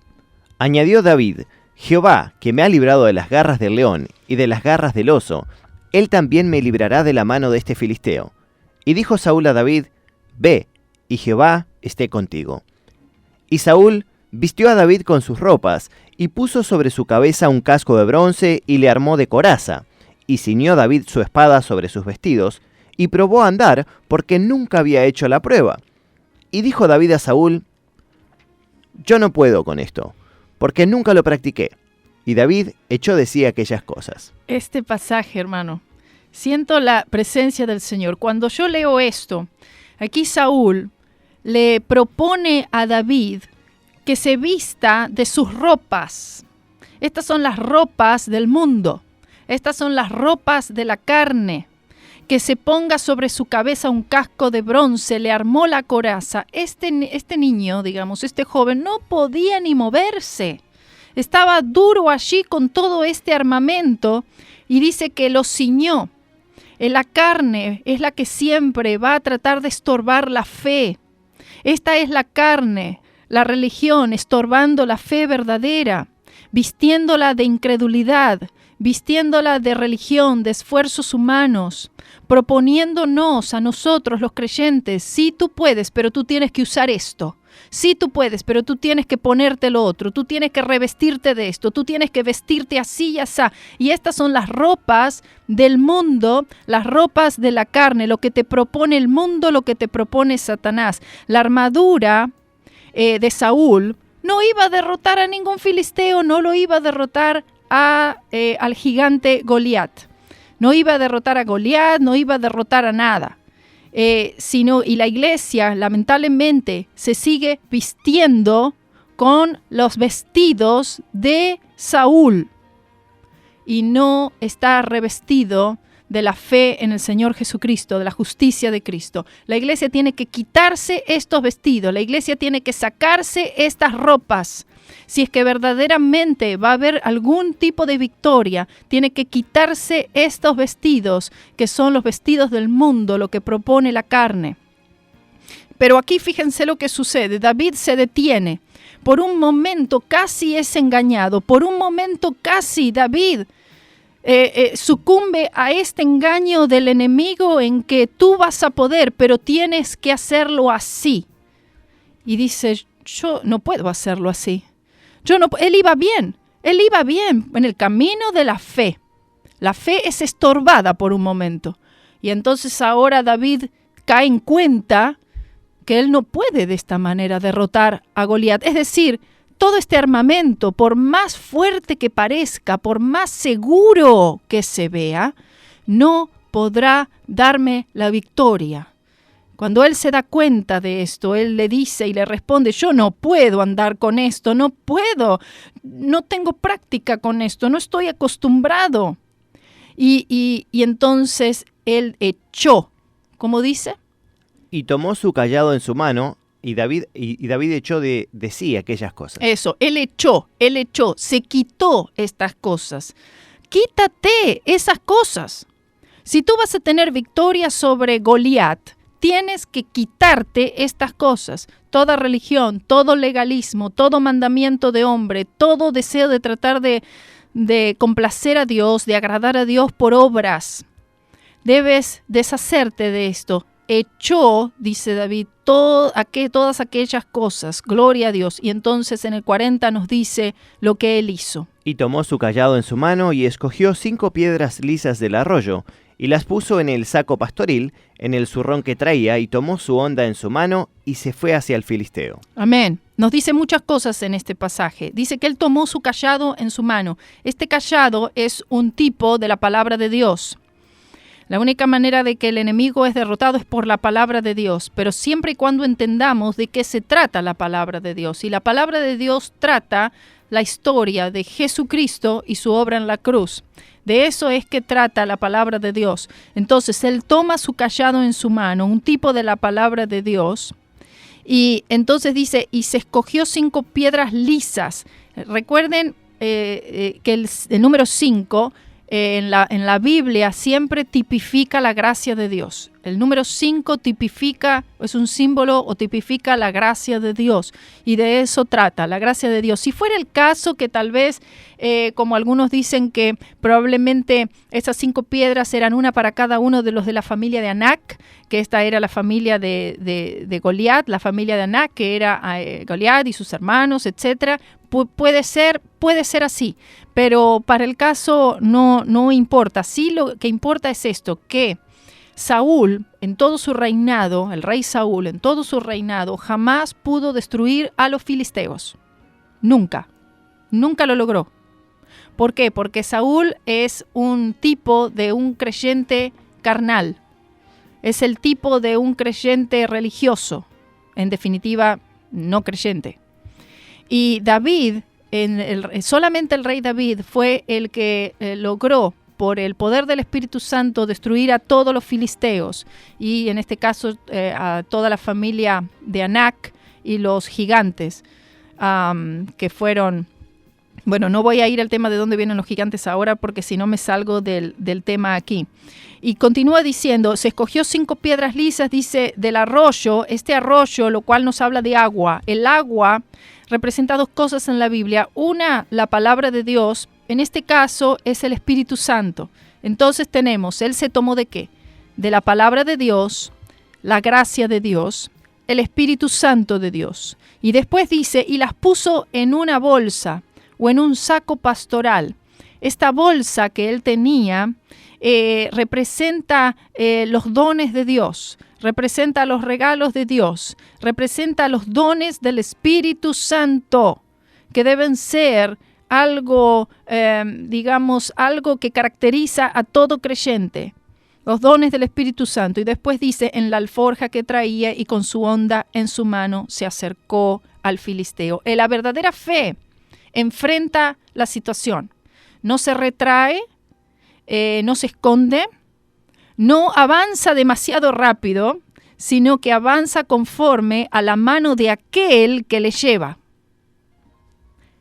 Y 41 y 42 dice... Y el filisteo venía andando y acercándose a David y su escudero delante de él. Y cuando el filisteo miró y vio a David, le tuvo en poco, porque era muchacho y rubio, y de hermoso parecer. Bueno, por supuesto, aquí el filisteo, Goliat, comienza a burlarse, comienza a reírse de David, como diciendo, ¿cómo es posible que este muchacho encima ni siquiera con armamento, ni siquiera con vestido, con armadura, cómo va a poder derrotarme a mí? Esta es la misma idea que tiene Satanás. Satanás sabe que en lo natural es imposible que podamos derrotarlo. Satanás sabe que el único que puede derrotarle a él es Jesucristo. Entonces, esto que que aquí Goliat entiende y ve, en realidad tenía razón en el sentido de que es cierto, ese niño no puede hacerme daño, ese niño no puede hacer nada conmigo, él no puede venir en contra de mí. Comienza a burlarse y se reía de él. Entonces luego tenemos en el versículo 43 y 44 la respuesta del gigante. Y dijo el filisteo a David: ¿Soy yo perro para que vengas a mí con palos? Y maldijo a David por sus dioses. Dijo luego el filisteo a David: Ven a mí, y daré tu carne a las aves del cielo y a las bestias del campo. Y así mismo, o así mismo lo pensó. Dice, esto es lo que te va a suceder, así es como vas a terminar. Esta, como digo, no fue una declaración así en la carne, sino fue una declaración en la fe. Es lo que Dios le había mostrado que iba a suceder. Y probablemente aquí el Goliat, él pidió ayuda a su dios, el dios Dagón, que era el dios de los filisteos. Y la respuesta de David la tenemos a partir del versículo 45. Entonces dijo David al filisteo: Tú vienes a mí con espada y lanza y jabalina, mas yo vengo a ti en el nombre de Jehová de los ejércitos, el Dios de los escuadrones de Israel, a quien tú has provocado. Así como Goliat maldijo a David por el nombre de sus dioses falsos, ahora David también él invoca el nombre del Señor, Dios de los ejércitos. Por tanto es Jehová es superior a Dagón, al dios Dagón. Jehová es mayor, es más poderoso que el dios falso Dagón. Eso nos dice en el 46. Jehová te entregará hoy en mi mano, y yo te venceré, y te cortaré la cabeza, y daré hoy los cuerpos de los filisteos a las aves del cielo y a las bestias de la tierra, y toda la tierra sabrá que hay Dios en Israel. El Señor ya le había declarado, le había dicho a David lo que quería que él hiciera y lo que iba a hacer. Esta es la posición del creyente sobre Satanás, solamente por el poder del Espíritu Santo de Dios. Aquí David no estaba actuando en presunción, sino que por la palabra segura de Dios. Por la palabra segura de Dios, el creyente está por sobre el enemigo en todo aspecto. Es por Cristo, porque Cristo, Él es el hombre más fuerte, Cristo. 47. Y sabrá toda esta congregación que Jehová no salva con espada y con lanza, porque de Jehová es la batalla, y Él os entregará en nuestras manos. Gloria a Dios, gloria a Dios. El Señor, Él os entregará en nuestras manos. Lo cual te está diciendo que la victoria es otorgada. La victoria te ha sido otorgada. Puedes ver esto, que la victoria te ha sido otorgada y te la ha sido otorgada el Señor mismo en su muerte y resurrección. Ya Satanás, representado aquí por Goliat, ha sido derrotado. Ha sido derrotado total y completamente por Jesucristo el Señor en la cruz del Calvario, y la victoria te ha sido dada. Él te entrega en tus manos esta batalla, el Señor la pelea por ti. Es de Él, porque del Señor es la batalla. No es tu batalla contra el pecado, no es tu batalla contra Satanás, no es tu batalla contra el mundo. Cristo ya peleó y ganó esta batalla para que tú no la tengas que pelear. Él la peleó por ti y Él la ganó por ti. Es verdad que van a venir contra nosotros gigantes continuamente, pero si tú te sales del orden de Dios, de la manera de Dios, entonces tú te encuentras expuesto a la merced de Satanás, y así entonces Satanás puede forzar tu voluntad y puede hacer contigo lo que quiere. El Espíritu Santo está de tu parte. Si tú crees en Cristo, tú crees en Él, el Espíritu Santo está de tu parte. El Espíritu Santo es el único que puede vencer al gigante. Tú no puedes.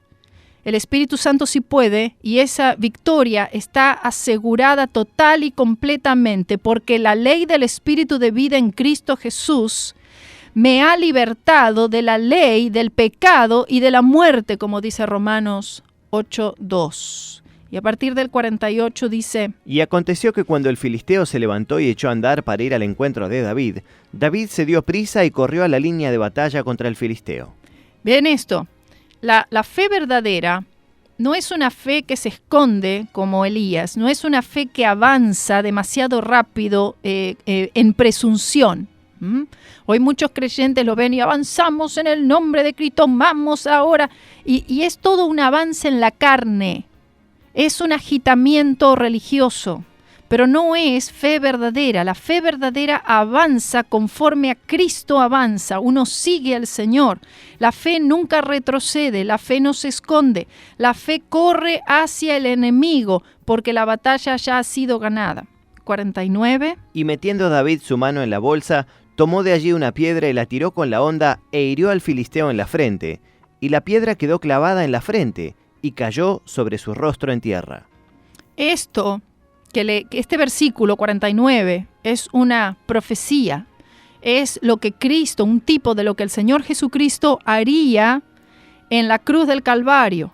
Por eso dice que él tomó del saco, tomó allí una piedra y se la tiró con la honda, hirió al filisteo en la frente. Y esto también está en relación a Génesis 3:15, donde nos dice que la simiente heriría al enemigo en la frente, en la cabeza, un golpe mortal, nos dice un golpe mortal, y que entonces nos refiere a Satanás que heriría a la simiente en el calcañar, es decir, en el talón, lo cual nos habla de los sufrimientos de Cristo. Cristo pasó por la cruz del Calvario, pero la cruz del Calvario no detuvo a Jesucristo. Cristo resucitó, se levantó de los muertos y ganó toda victoria. En cambio, Satanás sí fue derrotado total y completamente en la cruz del Calvario y él terminará por los siglos de los siglos, por toda la eternidad, en el lago de fuego y azufre, donde estará allí por siempre y nunca podrá salir de ese lugar. El 50. Así venció David al filisteo con honda y piedra, e hirió al filisteo y lo mató sin tener David espada en su mano. Gloria a Dios, porque Dios no está limitado a nada. Una piedra, sin espada, sin arma, sin armadura, sin los vestidos del mundo, sin la armadura carnal, nada. Dios puede usar lo que sea y en realidad Dios no necesitaba ni siquiera la piedra. Aquí el punto es que Dios puede usar hasta lo más insignificante. Dios usa lo que Él quiere para lograr la victoria. Y aquí en este caso Él usaría una honda y una piedra. ¿En posesión de quién? De la fe de un simple joven. 51. Entonces corrió David y se puso sobre el filisteo, y tomando la espada de él, y sacándola de su vaina, lo acabó de matar, y le cortó con ella la cabeza. Y cuando los filisteos vieron a su paladín muerto, huyeron. Aquí la idea en este pasaje es que el creyente tenga victoria sobre sus gigantes, sus Goliats. El creyente es el que debe mantenerse en victoria sobre sus gigantes y no que estos gigantes se mantengan en victoria sobre nosotros o encima de nosotros o poniendo su pie sobre la cabeza nuestra. El pie del creyente está sobre la cabeza del gigante. Esa es la idea y todo esto es por el Espíritu Santo, la espada del Espíritu, la espada del Espíritu. Gloria a Dios. Levantándose luego los de Israel y los de Judá gritaron y siguieron a los filisteos hasta llegar al valle y hasta las puertas de Ecrón. Y cayeron los heridos de los filisteos por el camino de Saraim hasta Gat y Ecrón. Y volvieron los hijos de Israel de seguir tras los filisteos y saquearon su campamento. Es decir, que tomaron todos los despojos que habían dejado. 54. Y David tomó la cabeza del filisteo y la trajo a Jerusalén, pero las armas de él las puso en su tienda. Gloria a Dios. Fíjense, él tomó la cabeza y esta imagen es tremenda. Este niño cortó la cabeza de este gigante y esa cabeza debió haber sido una cabeza bastante más grande, obviamente una cabeza de alguien que no sobrenatural, pesada. Corta esta cabeza y él toma esta cabeza y él camina con esta cabeza y la lleva, se cree, a este lugar que fue donde el Señor Jesucristo murió, en el Monte Calvario. Él la trasladó hacia ese lugar, el Monte Calvario, porque cerca de 1000 años después de este evento que estamos leyendo, Jesucristo, quien es nuestro David celestial, Él saldría de la tumba con la cabeza de Satanás en sus manos, vamos a decirlo así, y ahora nosotros podemos vivir eternamente con Él y por Él. Gloria a Dios. 55. Y cuando Saúl vio a David que salía a encontrarse con el filisteo, dijo a Abner, general del ejército: Abner, ¿de quién es hijo ese joven? Y Abner respondió: Vive tu alma, oh rey, que no lo sé. Y el rey dijo: Pregunta de quién es hijo ese joven. Y cuando David volvía de matar al filisteo, Abner lo tomó y lo llevó delante de Saúl, teniendo David la cabeza del filisteo en su mano. Y le dijo Saúl: Muchacho, ¿de quién eres hijo? Y David respondió: Yo soy hijo de tu siervo Isaí de Belén. Gloria a Dios. Esta es una historia poderosa de la palabra del Señor, que no es solamente para predicarle a los niños en la escuelita dominical, sino que es para toda edad, para los adultos, para nosotros, que podamos nosotros entender por medio de esta historia, y espero que le haya sido de bendición a ustedes esta historia de la palabra de Dios, en cuál es la posición que tenemos delante del enemigo. Por un lado, totalmente sin fuerzas, por un lado sin ayuda, por un lado sin ningún tipo de fortaleza. En lo natural es una batalla totalmente perdida, pero en lo espiritual es una batalla ganada. Para que tú puedas ganar la batalla contra el enemigo, contra Satanás, el mundo, el diablo, tiene que ser peleada solamente por la palabra de Dios, por tu fe en Jesucristo, por el Espíritu Santo de Dios. Te dejamos aquí con una alabanza y nos encontramos en el último segmento.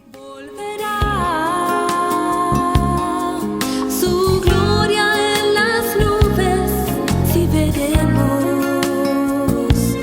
Maranata, Él vendrá, volverá. Maranata, Maranata, Maranata, yeah, yeah. Viene Jesús otra vez.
Jesús viene otra vez.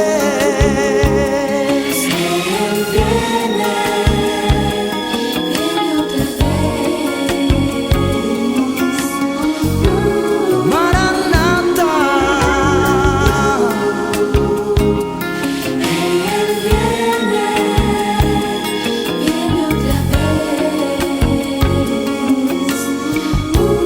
Oh, Él viene otra vez. Él viene otra vez. Él viene otra vez.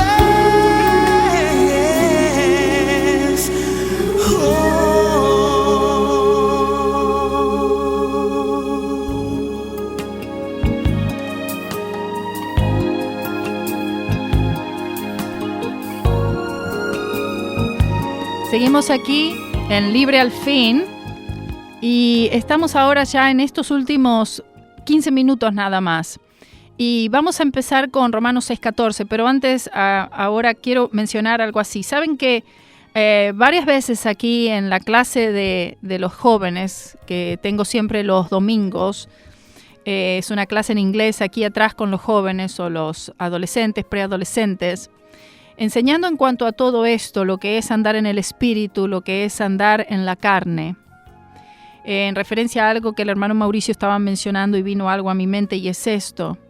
Andar en el espíritu no es difícil.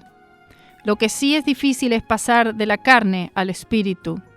Pero luego que tú has pasado a vivir en el espíritu no es complicado, no es difícil. Y tal vez pregunta a alguien, ¿y cómo es andar en el espíritu? Bueno, es todo lo mismo que hemos estado hablando todas estas semanas y que vamos a continuar, porque no quisiera que nadie se lo pierda, no quiero que nadie se lo pierda, porque es tan importante que es una cuestión de vida o muerte.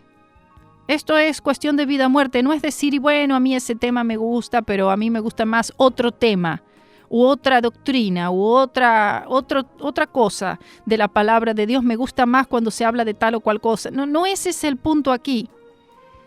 El punto es que tú estás viviendo una vida para Dios, pero ¿cómo lo estás viviendo? Si es por tu propio esfuerzo en la carne, te va a ser muy difícil, imposible diría, vivir para Dios. Entonces, un ejemplo que les hacía hacer a los chicos, algunas veces lo he hecho nada más. Entonces les doy un papel a cada uno y entonces les digo, escriban este versículo y les dicto un versículo de la palabra de Dios, generalmente algo en Romanos. Y le digo, pero tienen que escribirlo con la mano contraria. Si eres zurdo, tienes que escribirlo con la derecha. Si eres derecho, tienes que escribirlo con tu mano izquierda. Entonces tratan allí de escribirlo lo mejor que pueden. La verdad que es un desastre. La mayoría de ellos es un desastre como lo escriben. Pero le digo, ¿tú piensas que es posible que puedas escribir con tu otra mano en lo natural? Estamos hablando de algo natural. Bueno, sí, con mucha práctica puedo escribir. Yo personalmente, este ejemplo lo tengo por algo que me pasó a mí. Cuando yo estaba en tercer grado, vivíamos en el norte de Argentina, en la provincia de Corrientes, y entonces allí, no sé, había como un problema. Si eras zurdo, entonces estabas mal. Si escribías con la mano izquierda, estabas mal. Yo tenía 8 años y tenía fea letra con la mano izquierda. La maestra habló con mis padres y dijo, Karina es muy buena alumna, pero ella tiene que escribir con la mano derecha. No sé cómo fue la cosa, la cuestión es de que tuve que empezar a escribir con la mano derecha. Yo a regañadientes lo hacía, pero lo tenía que hacer, no quería tener que hacer esto y lo hacía. Aprendí a escribir con la mano derecha, que la letra me salía mucho mejor que con la izquierda y la maestra estaba contentísima. Escribía con la mano derecha y tuve que escribir con la mano derecha, dibujaba con la mano derecha, todo esto. Me fue difícil al principio, pero se fue haciendo como, digamos, más natural. ¿Entienden a lo que voy? No es algo natural en sí, pero se hace algo natural. Y se va haciendo algo natural en el creyente, andar en el espíritu y ya no andar en la carne. como digo, no estoy hablando de perfección sin pecado. Estoy hablando que el Espíritu Santo es el que está reinando allí, el que está controlando allí, y la naturaleza pecaminosa no te está dando problemas. Es lo ideal, gloria a Dios, pero es posible por el poder del Espíritu Santo de Dios. Vamos entonces a leer el hermano Mauricio Romanos 6:14 y vamos a empezar hasta donde lleguemos a desarrollar un poco aquí este versículo. Porque el pecado no se enseñoreará de vosotros, pues no estáis bajo la ley, sino bajo la gracia. Amén. Este pasaje nos dice varias cosas. Número 1, nos dice que el pecado está aún vivo y poderoso como nunca, pero no es un peligro para la vida del creyente que sigue el patrón dado por Dios para la victoria. Recuerden, la naturaleza pecaminosa no está muerta. Yo soy el que estoy muerto a la naturaleza pecaminosa. Y número 2 nos dice que el dominio del pecado ha sido quebrantado en lo que respecta al Hijo de Dios. En realidad esto sucede en el momento de la conversión, pero para mantener esta victoria, el creyente debe entender lo que Cristo ha hecho por él en este respecto y tener fe que el Espíritu Santo va a energizar esta gran verdad hacia su vida.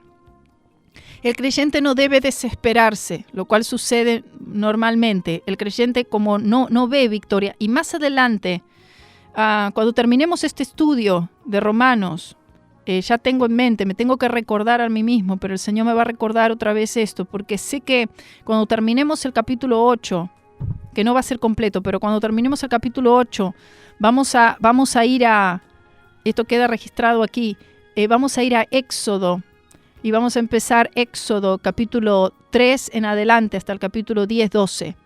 Y vamos a ver allí qué es cuando el creyente entra en esta verdad, es decir, cuando el creyente finalmente entra en lo que es la verdad de la cruz de Jesucristo.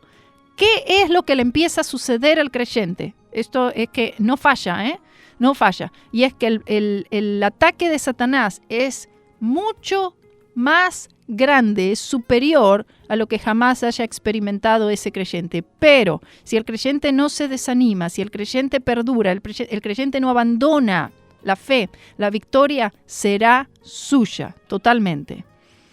El otro punto entonces en cuanto a lo que nos está diciendo este versículo 14 es que esta declaración dada por el apóstol es una declaración dogmática y en que es imposible que la naturaleza pecaminosa tenga dominio del creyente siempre y cuando el creyente permanezca en la palabra de Dios.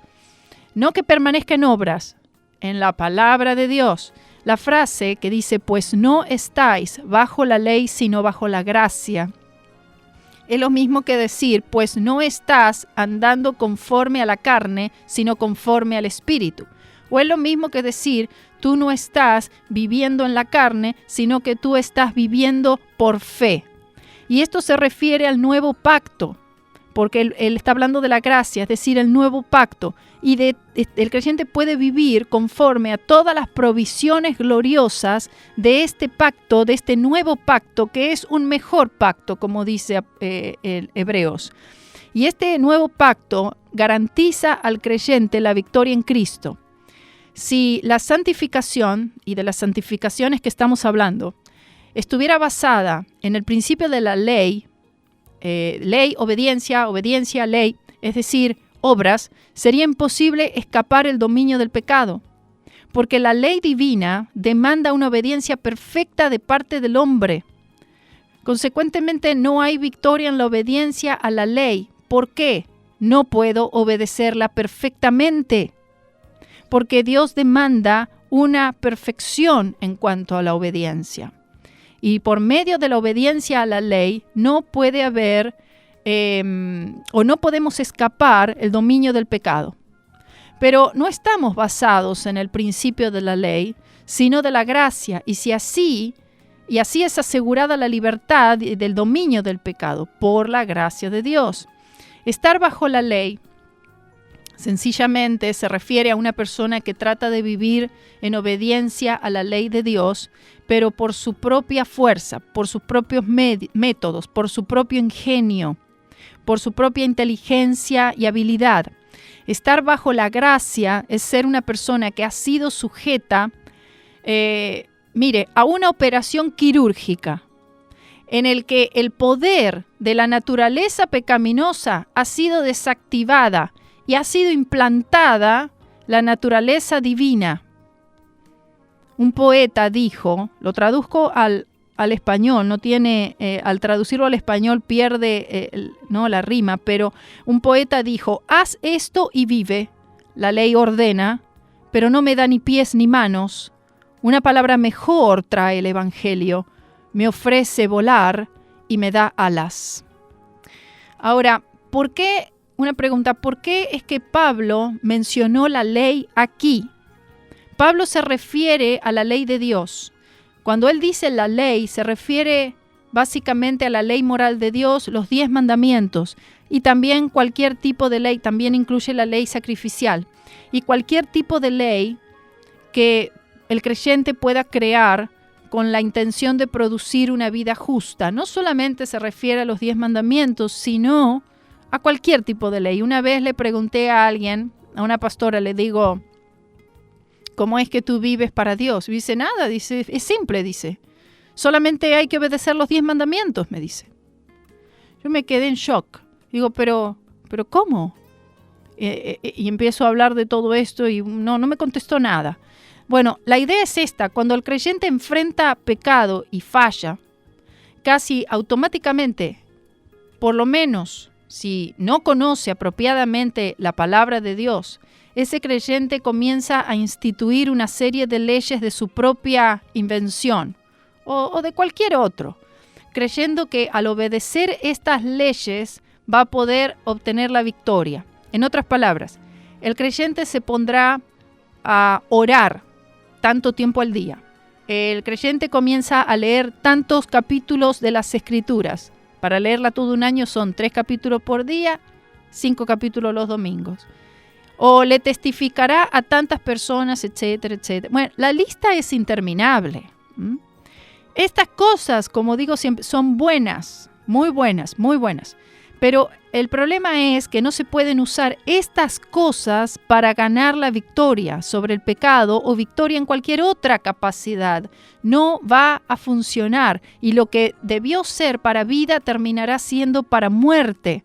Hay 2 grandes razones de por qué este método no puede funcionar. Estoy diciendo en relación a tratar de vivir por la ley. 2 razones principales. Número 1. La ley no puede libertar a nadie. Así como la ley de Moisés nunca efectuó la salvación ni la victoria de nadie. No fue diseñada por Dios con ese propósito. No era la intención de Dios de proporcionar victoria por la ley. Aunque es valiosa para el propósito que tiene, y el propósito que tiene es revelar el pecado, es exponer el pecado, es mostrarle al creyente y decirle: tú has fallado, mira lo que te ha pasado, tú has fallado. Y lo confronta a su realidad con el propósito de que corra hacia los brazos del Señor Jesucristo por gracia y misericordia. Y el punto número 2 es: el hacer estas cosas, como dije antes, por más buenas que éstas sean, al mismo tiempo estamos diciendo que lo que Cristo hizo en la cruz del Calvario y la resurrección no es suficiente. En otras palabras, le estamos diciendo al Señor: tú necesitas nuestra pequeña contribución para que esta victoria sea efectiva. Lo que es un insulto a la obra consumada de Cristo en la cruz.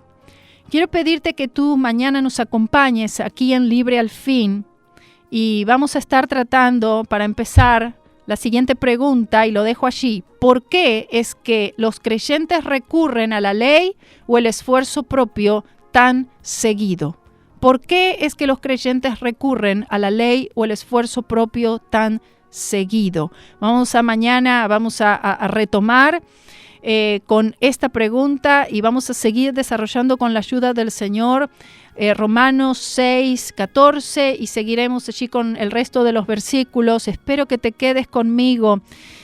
no es por mí ni por lo que yo pueda decir, es porque es la palabra de Dios y estoy segura, no tengo dudas de que el Espíritu Santo de Dios tomará estas palabras, tal vez algunas, tal vez todas, pero alguna porción, va a haber algo que va a ministrar a tu corazón y a tu vida.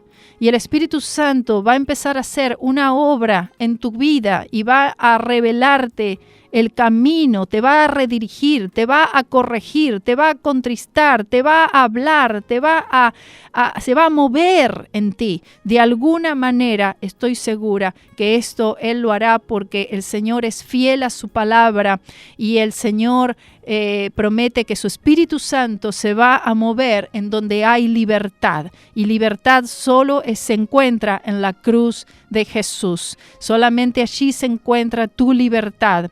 Y si tú sigues con nosotros, sigues oyendo, tú no descartas esto, tú no dices, bueno, tal vez sí, pero no estoy segura, mejor busco por otro lugar.